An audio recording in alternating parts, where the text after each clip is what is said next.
বাড়ি বাড়ি গিয়ে ভোটার তালিকা হালনাগাদ শুরু।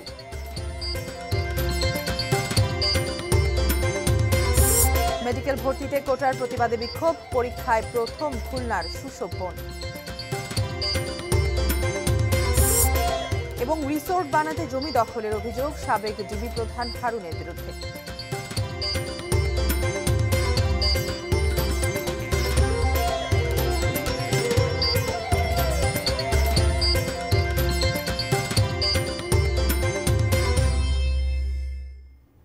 এটি নিউজ দেখছেন।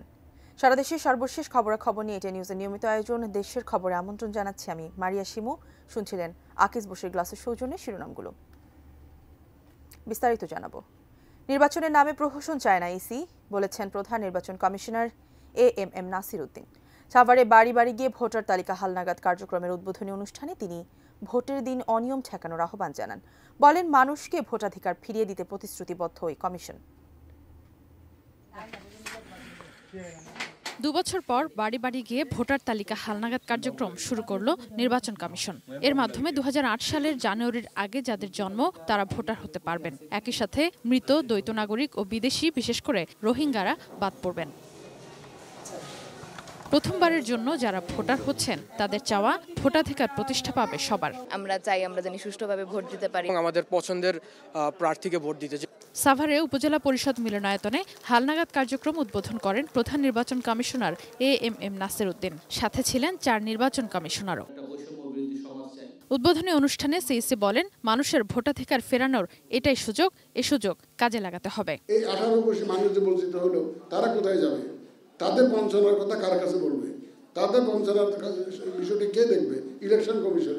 এবং আমরা সম্মিলিতভাবে তাদের বঞ্চনাটা বোঝাতে চাই। তারা যে এতদিন বঞ্চিত হয়েছে ভোটের অধিকার থেকে, এই সুযোগ এসছে, এখন ইনশাল্লাহ আমরা এই সুযোগটা আমরা নিব। নির্বাচনের দিন অনিয়ম ঠেকাতে জনপ্রতিরোধ গড়ে তোলার আহ্বান জানান তিনি। ভোটের দিন যাতে কেউ আপনার অধিকার হরণ করতে না পারে, কেউ যাতে ভোট কেন্দ্র দখল করতে না পারে, ভোটের বাক্স কেড়ে নিতে না পারে, সামাজিক প্রতিরোধ গড়ে তুলতে হবে আমাদেরকে এই ধরনের অনিয়মের বিরুদ্ধে। আমরা কোনো অনিয়ম চাই না। আমরা সঠিকভাবে সত্যিকারভাবে ইলেকশন বলতে যা বোঝায়, ইলেকশনের নামে অন্য কিছু প্রহসন আমরা চাই না। মানুষের ভোটাধিকার নিশ্চিতে নির্ভুল তালিকা তৈরির নির্দেশনা দেন কমিশনাররা। আমরা প্রতিজ্ঞাবদ্ধ, শপথবদ্ধ। বর্তমান নির্বাচন কমিশন কোনো রংবিহীন, চেহারাবিহীন একটি কমিশন। প্রায় সময় অভিযোগ আসে যে বাড়ি বাড়ি গিয়ে হালনাগাদ করি, যদিও বা আমরা বাড়ি বাড়ি যাই না। এই অভিযোগটা যেন শুনতে না হয়। আগামী ত্রয়োদশ জাতীয় নির্বাচনের আগে বাড়ি বাড়ি গিয়ে ভোটার তালিকা হালনাগাদ নির্বাচন কমিশনের একটি গুরুত্বপূর্ণ কাজ। কারণ সাধারণ মানুষ মনে করেন, জুলাই অভ্যুত্থান পরবর্তী বাংলাদেশে অবাধ, সুষ্ঠু এবং গ্রহণযোগ্য নির্বাচনের যে জন আকাঙ্ক্ষা তৈরি হয়েছে, সেই আকাঙ্ক্ষা পূরণে এই নির্ভুল তালিকা সহায়ক ভূমিকা পালন করবে। সাদিয়া আফরোজ, 18 নিউজ, সাভার, ঢাকা। দেখছেন দেশের খবর। ভোটার তালিকা হালনাগাদে সারা দেশে বাড়ি বাড়ি গিয়ে তথ্য সংগ্রহ শুরু হয়েছে। আগামী 3 ফেব্রুয়ারি পর্যন্ত চলবে এই কার্যক্রম। নতুন ভোটার তালিকায় যুক্ত হয়ে খুশি ভোটাররা।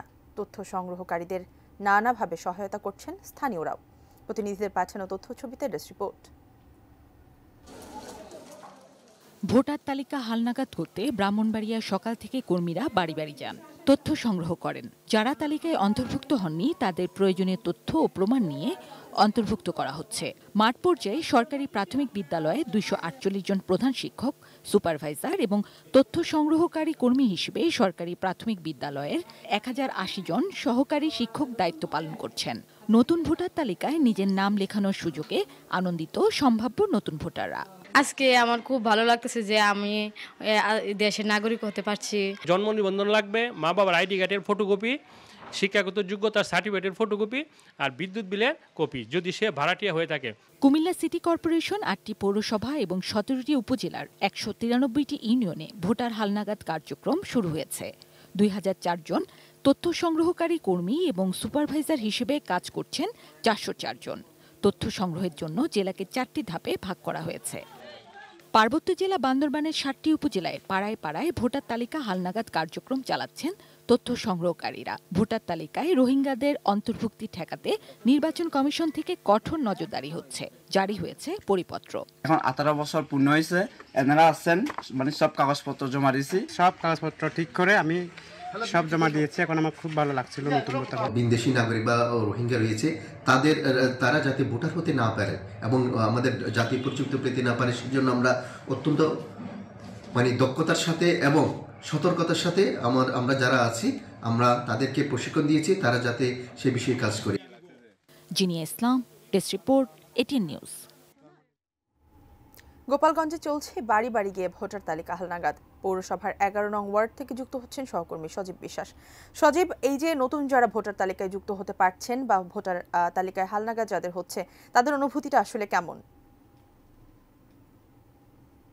শিবু, আমি এই মুহূর্তে রয়েছি গোপালগঞ্জ পৌরসভার 11 নম্বর ওয়ার্ডে এবং আপনি আমার পিছনে দেখতে পাচ্ছেন যে এই যে যারা ভোটার তালিকা হালনাগাদ, তাদের যারা মুরব্বী রয়েছে বা গার্জিয়ান রয়েছে বা যারা তথ্য সংগ্রহকারী রয়েছে, তারা কিন্তু বাড়ি বাড়ি যাচ্ছেন এবং সকাল থেকেই আমি দেখানোর চেষ্টা করেছি যে ভোটার তালিকা হালনাগাদের যারা নতুন ভোটার হবে তাদের মধ্যে কিন্তু এক প্রকার একটু উৎসাহ উদ্দীপনা কাজ করছে যে তারা নতুন ভোটার হবে বা একটি কার্ড পাবে বা ভোটার আইডি কার্ড পাবে বা ভোট প্রয়োগের তারা একটা অধিকার পাবে। তো আমরা একটু কথা বলতে চাই একজন তথ্য সংগ্রহকারীর কাছে। আসলে আপনারা তো বাড়ি বাড়ি গিয়ে ভোটার তালিকা করছেন, কেমন ছাড়া পাচ্ছেন এবং মানুষ কেমন সহযোগিতা করছে? ভোটার তালিকা 2025 হালনাগাদ আমরা তথ্য সংগ্রহকারী সকাল থেকে সবাই বাড়ি বাড়ি ঘুরছি এবং জনগণের কাছ থেকে সুন্দর সাড়া পাচ্ছি এবং ভোটাররাও অনেক আগ্রহী, তারা ভোটার হতে ইচ্ছুক এবং কর্তন ভোটও আমরা ঠিকমতো যাচাই বাছাই করে কর্তন করছি। ধন্যবাদ।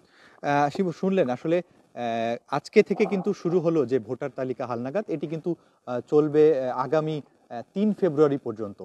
তো এই ছিল আমার কাছ থেকে গোপালগঞ্জের প্রথম দিনে ভোটার তালিকা হালনাগাদের প্রথম দিনের সর্বশেষ। মেডিকেল ভর্তি পরীক্ষায় কোটা পদ্ধতি বহাল রাখার প্রতিবাদে চট্টগ্রাম ও যশোর সহ দেশের বিভিন্ন জেলায় বিক্ষোভ সমাবেশ করেছেন শিক্ষার্থীরা।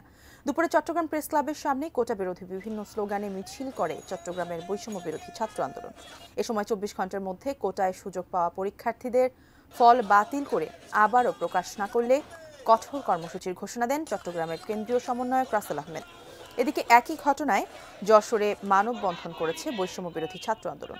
দুপুরে শহরের প্রেস ক্লাবের সামনে মানববন্ধনে বৈষম্য বিরোধী ছাত্র আন্দোলন, যশোরের আহ্বায়ক রাশেদ খান সহ শতাধিক নেতাকর্মী অংশ নেন।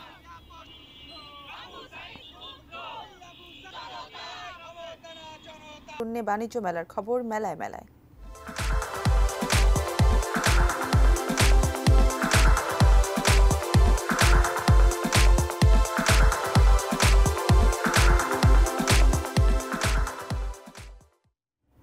ঢাকা আন্তর্জাতিক বাণিজ্য মেলার 20তম দিন আজ।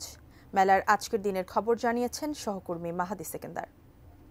ঢাকা আন্তর্জাতিক বাণিজ্য মেলার 20তম দিনে দুপুর গড়িয়ে এই সময়ে কিন্তু ক্রেতা দর্শনার্থীর যে সমাগম সেটি কিছুটা বাড়ছে এবং একই সাথে বিক্রেতা যারা আছেন তারা বলছেন যে ক্রেতা সমাগম যেটা সকাল থেকে তেমন না থাকলেও এই মুহূর্তে যে ক্রেতা সমাগম সেটি কিছুটা তারা সন্তুষ্ট এবং নিশ্চয়ই দেখতে পাচ্ছেন নানা রকম পণ্যের পসরা নিয়ে বসেছেন বিক্রেতারা এবং সে সকল পণ্যের প্রতি ক্রেতা দর্শনার্থীর যে আগ্রহ সে আগ্রহটি আছে। সময়ের সাথে সাথে অর্থাৎ বিকেল গড়িয়ে সন্ধ্যার পর ক্রেতা দর্শনার্থীর যে সমাগম সেটি আরও বেশি বাড়বে এবং বিগত যে সময় রয়েছে বাণিজ্য মেলার অতিবাহিত হয়েছে সে সকল দিনগুলোতেও কিন্তু বিকেলের পরেই সন্ধ্যা গড়িয়ে ক্রেতা দর্শনার্থীর সমাগম বেড়েছে এবং বিক্রেতা যারা আছেন তারা বলছেন সন্ধ্যার পরই বেচা বিক্রিটা আরও বেশি বাড়বে। তো ঢাকা আন্তর্জাতিক বাণিজ্য মেলার 20তম দিনে পূর্বাচলে মেলা প্রাঙ্গণ থেকে এই ছিল আমার কাছে সর্বশেষ।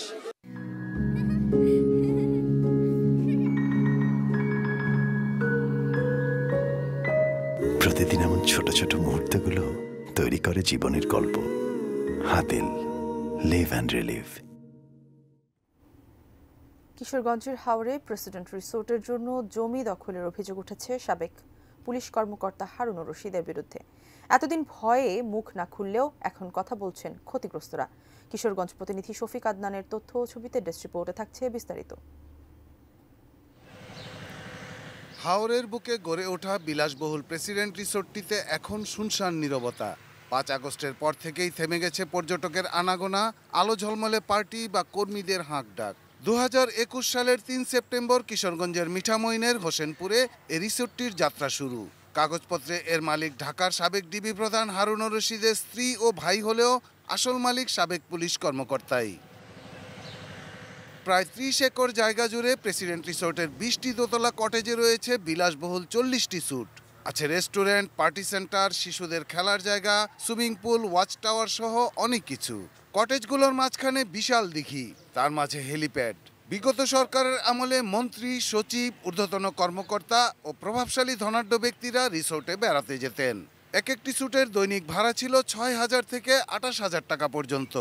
এখন সেখানে 2-1 পরিচ্ছন্নতা কর্মী ছাড়া আর কেউ নেই। আর চালু অবস্থায় এটা 30-35 জন শ্রমিক আমরা খাতাম, এখন তো বন্ধ অবস্থায় সবাই বিদায়। অত্যাধুনিক এই রিসোর্টটি বানাতে গিয়ে নিজের ক্ষমতা খাটিয়ে অনেকের জায়গা দখল বা নামমাত্র দাম দিয়ে জমি নেয়ার অভিযোগ রয়েছে। মিঠামইনের দোকান ব্যবসায়ী দিলীপ চৌধুরী জানান, তার পৈতৃক 110% কৃষি জমি হারুনুর রশিদ কিছু না জানিয়েই রিসোর্টের জন্য নিয়ে নেন। পরে তাকে ডেকে মাত্র 50,000 টাকা দেন।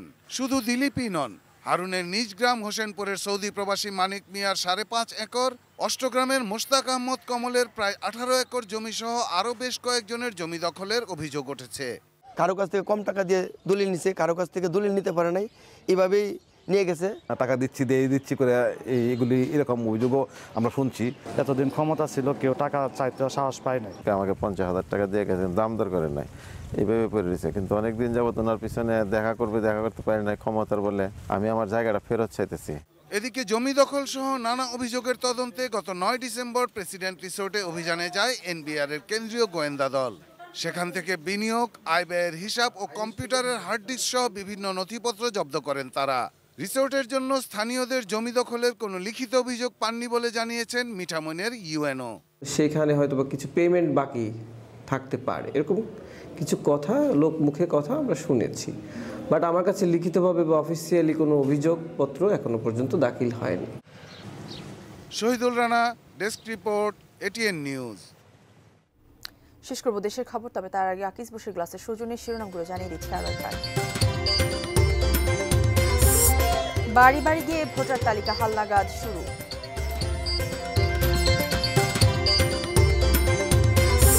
মেডিকেল ভর্তিতে কোটার প্রতিবাদে বিক্ষোভ, পরীক্ষায় প্রথম খুলনার সুশোভন।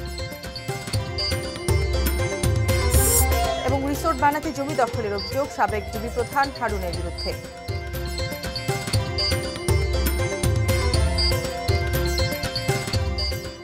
এ ছিল দেশের খবরের সর্বশেষ। কাল আবারও দেখা হবে একই সময়। সে পর্যন্ত সবাই ভালো থাকুন, দেখতে থাকুন এটি নিউজ। ধন্যবাদ।